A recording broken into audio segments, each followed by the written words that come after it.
Ya, bunyi dia. Ya, walaupun kita bicara tema untuk mata kuliahnya adalah penata layanan komunikasi Kristen yang Alkitabiah untuk membangun bangsa, namun kita coba mempelajari menuju ke sana itu dasar-dasar apa, sesuatu yang sangat penting yang kita persiapkan untuk bisa peran serta membangun bangsa sebagai mahasiswa dan sebagai warga negara Indonesia ya.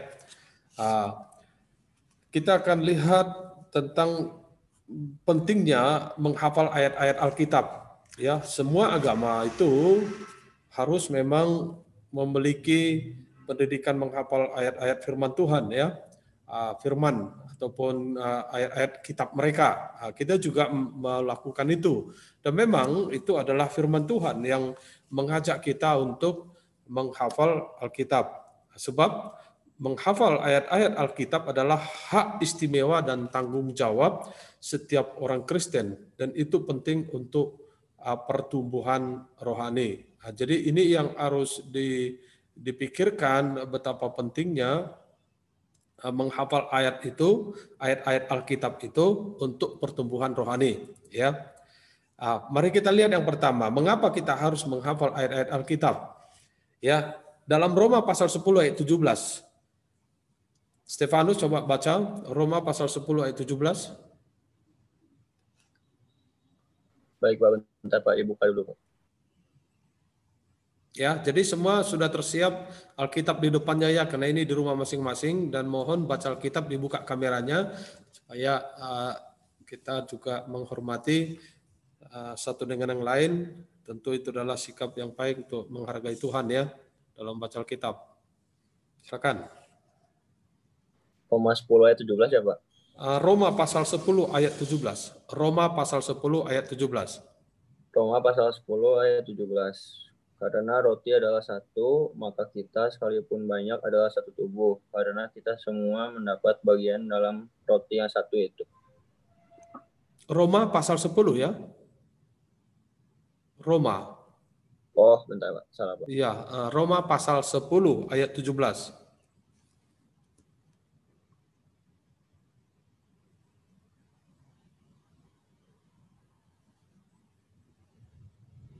Roma pasal 10 ayat 17. Jadi iman timbul dari pendengaran dan pendengaran oleh firman Kristus.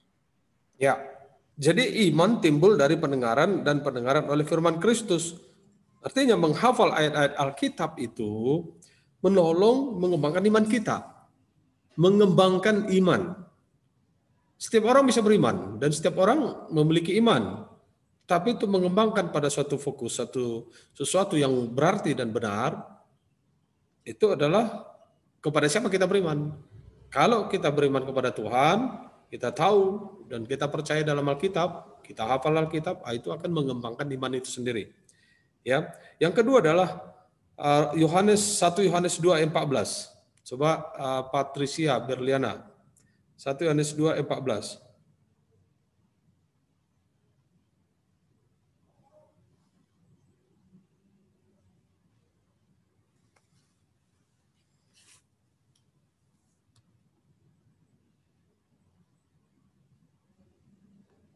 Patricia? Patricia? Iya Pak. Maaf, ya. Pak. Oke. Saya jelek banget. 1 Yohanes 2 ayat 14 ya Pak? Ya, benar. Dalam bait suci didapatinya pedagang-pedagang lembu, kambing domba, dan merpati, dan penukar-penukar uang duduk di situ. Mas, Pak. 1 Yohanes 2 ayat 14 ya.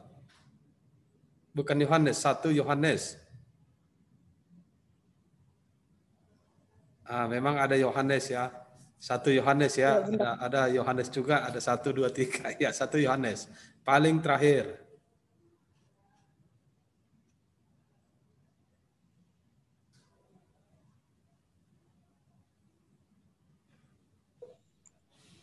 Satu Yohanes 2 ayat 14 ya Pak? Ya. Aku menulis kepada kamu, hai anak-anak, karena kamu mengenal Bapa. Aku menulis kepada kamu, hai bapak-bapak, karena kamu mengenal Dia, yang ada dari mulanya. Aku menulis kepada kamu, hai orang-orang muda, karena kamu kuat dan firman Allah diam di dalam kamu, dan kamu telah mengalahkan orang jahat. Nah, itu kan dalam banget ayat itu. Ini mengatakan menghafal ayat Alkitab menolong kita mengalahkan yang jahat. Jadi itulah kekuatan kita. Kalau kita mau membuktikan Tuhan itu berkuasa yang tidak kelihatan, itu berkuasa dari diri kita, maka dari ayat itu yang akan menyatakannya. Ya, kadang-kala kekalutan pikiran kita, kebingungan, ya kalau orang bilang kita kerasukan, ya kita bisa mengalahkan itu dengan ayat-ayat Alkitab di dalam diri kita yang kita ingat ya. Kemudian yang berikutnya 1 Petrus 2 ayat 2. Laudia, baca. 1 Petrus 2 ayat 2.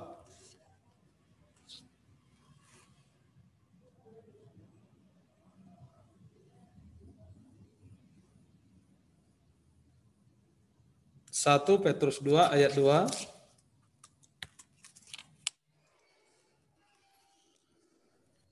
1 Petrus 2 ayat 2. Dan jadilah sama seperti bayi yang baru lahir, yang selalu ingin akan air susu yang murni dan yang rohani, supaya oleh kamu bertumbuh dan beroleh keselamatan.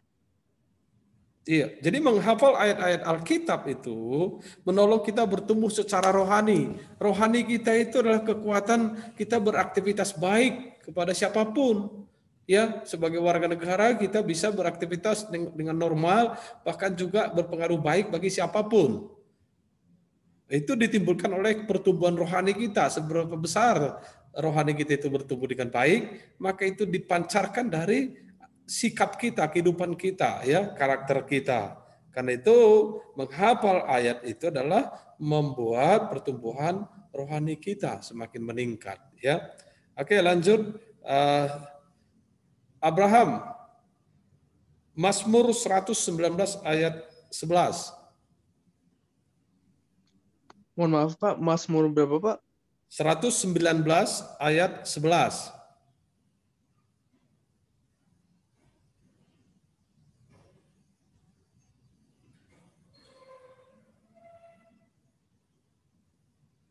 Dapat? Apakah suara saya cerah, jelas, atau bagaimana? Jelas Pak. Oke, ya, Mazmur 119 ayat 11.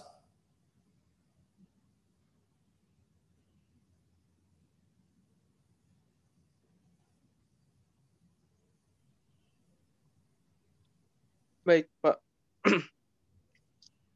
Aku ini orang asing di dunia, jangan sembunyikanlah perintah-mu terhadap aku. Ya, jadi menghafal ayat Alkitab menolong kita untuk tidak berbuat dosa terhadap Tuhan. Kenapa? Karena dia bilang dalam hatiku aku menyimpan janjimu supaya aku jangan berdosa terhadap engkau. Itu ya Mazmur 119 ayat 11 ya. Dalam hatiku aku menyimpan janjimu supaya aku jangan berdosa terhadap engkau. Jadi kita ini kan tidak sadar kadang-kala berdosa dalam hati kita terhadap Tuhan. Apakah mengabaikannya, menyangkalnya, dan ketidakpercayaan kita sehingga kita berdosa. Tetapi ketika kita hafal ayat-ayat Alkitab, itu membuat kita sadar dan tidak sampai melakukan dosa terhadap Tuhan. Oke, ya sekarang baca. Siapa lagi yang belum?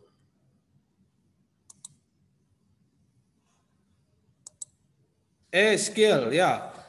Kisah Para Rasul 20 32. Skill, Putra Sebayang ya. Iya Pak. Ya. Kisah Para Rasul pasal 20 ayat 32.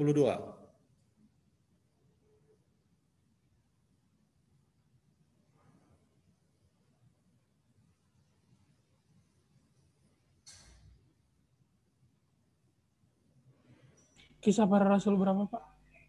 20 ayat 32.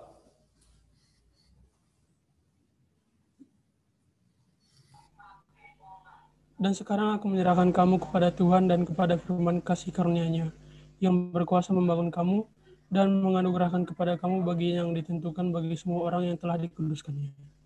Ya, Jadi menghafal ayat-ayat Alkitab menolong membangun rohani kita, membangun rohani. Tadi pertumbuhan rohani. Nah, dikatakan juga bahwa kita itu diperkuat dengan kekuatan rohani kita yang bertumbuh. Rohani. Jadi kalau misalnya kita buatkan ada pemahaman tambahan dari ilustrasi seorang laki-laki dan perempuan yang sedang saling suka, itu kan yang bicara roh kan, bicara jiwa gitu ya. Jadi rohaninya melihat sesuatu yang baik dari seorang gadis misalnya, dari seorang laki-laki. Kemudian juga seorang perempuan yang melihat seorang laki-laki. Ya, jadi bagaimana rohani itu memberitahukan sesuatu yang baik dari pandangan mata kita? Bagaimana kita bisa menganalisis dari hati kita terhadap seseorang itu?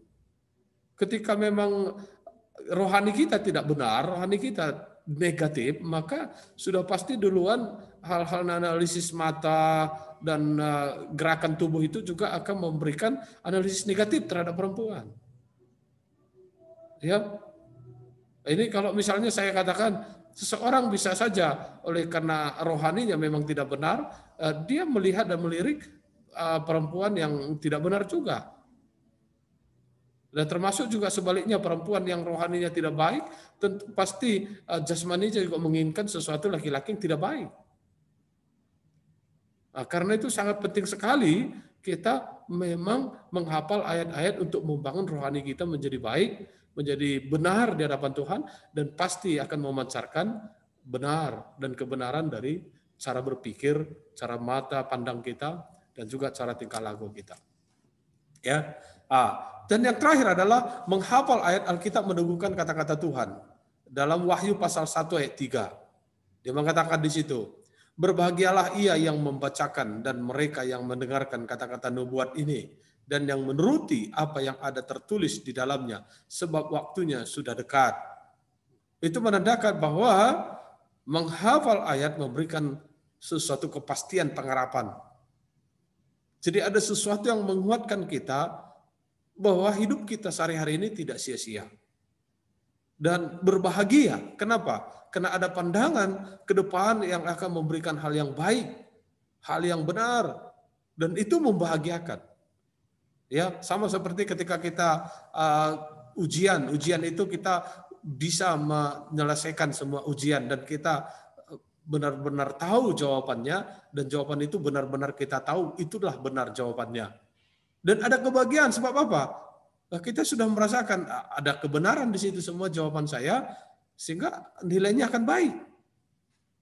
Itulah salah satu kekuatan menghafal ayat itu yang memberikan ayat-ayat yang dalam diri kita, yang memberikan kepastian dan masa depan yang membahagiakan. Inilah kita belajar tentang pentingnya menghafal ayat Alkitab. Bagaimana kita menghafal ayat-ayat Alkitab itu? Ada banyak cara untuk menghafal ayat Alkitab. Ya, di bawah ini ada 4 langkah yang sederhana yang bisa menolong kita. Yang pertama, memilih satu ayat Alkitab. Contohnya Yohanes 3:16. Semua tahu, siapa yang tahu Yohanes 3:16? Ayo sama-sama. Yohanes 3:16. 1, 2, 3. Ya, berarti belum hafal kan? Kalau sudah hafal pasti nggak lambat ini. Karena begitu besar kasih Allah akan dunia ini, sehingga ia mengaruniakan anak yang tunggal, supaya setiap orang yang percaya kepadanya tidak binasa, melainkan beroleh hidup yang Kekal. Coba. Ayo, siapa yang sudah hafal? 1, 2, 3. Karena begitu besar kasih Allah akan dunia ini, sehingga ia telah mengaruniakan anak yang tunggal, supaya setiap orang percaya kepadanya tidak binasa, melainkan beroleh hidup yang kekal. Iya, jadi itu hafal. Jadi memang kita harus menghafal. Kalau kita tidak ada menghafal ayat Alkitab, kita hanya seseorang yang ada di dunia yang memiliki identitas agama. Namun di dalamnya kita tidak tahu apakah dia beriman atau dia benar-benar menjadi terang atau dia benar-benar bisa menyaksikan keagamannya ataupun kekristenannya dalam hidup sehari-hari. Tapi dengan ayat hafalan kita benar menunjukkan bahwa kita memiliki kekuatan rohani. Ya. Yang kedua adalah menulis ayat itu di selembar kertas. Jadi ketika kita mau hafal ayat, kita nulis di selembar kertas kecil, kita bisa bawa kantongin dan kita bisa baca-baca apakah di parkiran atau di mana ketika kita duduk atau berdiri. Kemudian mengulang-ulang ayat itu di sepanjang hari. Nah, itu sepanjang hari sampai kertas itu kita hafal, ya bisa saja kertas itu diletakkan di mana siapa tahu ada orang yang menemukannya dan itu menjadi berkat. Namun ayat itu kita sudah hafal. Kemudian mengucapkan ayat itu setiap hari sementara kita menghafal ayat lain sehingga kita tidak lupa. Ibarat misalnya kita sudah hafal Yohanes 3:16, namun ada ayat baru lagi yang kita sudah hafal itu kita ungkapkan. Yohanes 3:16, karena begitu besar kasih Allah akan dunia ini sehingga ia mengaruniakan anaknya yang tunggal supaya setiap orang yang percaya tidak binasa melainkan beroleh hidup yang kekal. Kemudian kita pegang misalnya 1 Yohanes 1 ayat 12, tetapi semua orang yang menerimanya diberinya kuasa supaya menjadi anak-anak Allah, yaitu mereka yang percaya dalam namanya. Kemudian kita sudah ulang-ulang dan hafal, kita baca lagi, saya sudah hafal yang 2 ayat, 1 lagi tambahnya dalam kertas, kita baca misalnya ayat-ayat berikutnya. Jadi begitu terus sampai kita akan banyak menghafal ayat. Ya, tugasnya untuk sekarang nanti saya akan berikan ayat-ayat yang dihafal, ayat-ayat yang akan ditulis dalam 1 kertas dan dihafal minggu depan, 2 minggu lagi. Minggu depan atau 2 minggu lagi, saya akan langsung uji. Atau bagaimana sistemnya nanti kalau misalnya sudah keburu kita UAS dan itu menjadi ujian akhir semester juga. Ya, ada beberapa ayat yang akan kalian hafalkan dan itu berlaku dari semua mahasiswa nanti karena saya pikir sudah banyak sekali makalah-makalah yang kalian buat. Namun sekarang saatnya untuk menguji, menghafal ayat bahwa ada firman Allah di dalam diri kalian. Saya tidak mau tidak ada firman Allah dalam diri kalian, ya. Dan itu menjadi tugasnya. Saya akan berikan di Google Classroom tugasnya dan melakukannya di situ. Ya, bagaimana cara pengujiannya? Nanti akan saya coba pikirkan. Namun dalam pertemuan berikutnya itu menjadi ujian langsung. Ya, apakah nanti diupload dan bagaimana cara dia mengekspresikannya di dalam tugas, namun tetap saya uji ketika kita bertemu tatap muka seperti ini. Oke, itu tugasnya. Baik, sampai di sini apakah ada pertanyaan? Izin bertanya, Pak. Ya. Itu nanti di Google Classroom ayatnya kita cari sendiri atau gimana, Pak? Saya yang akan berikan ayat-ayat itu di Google Classroom.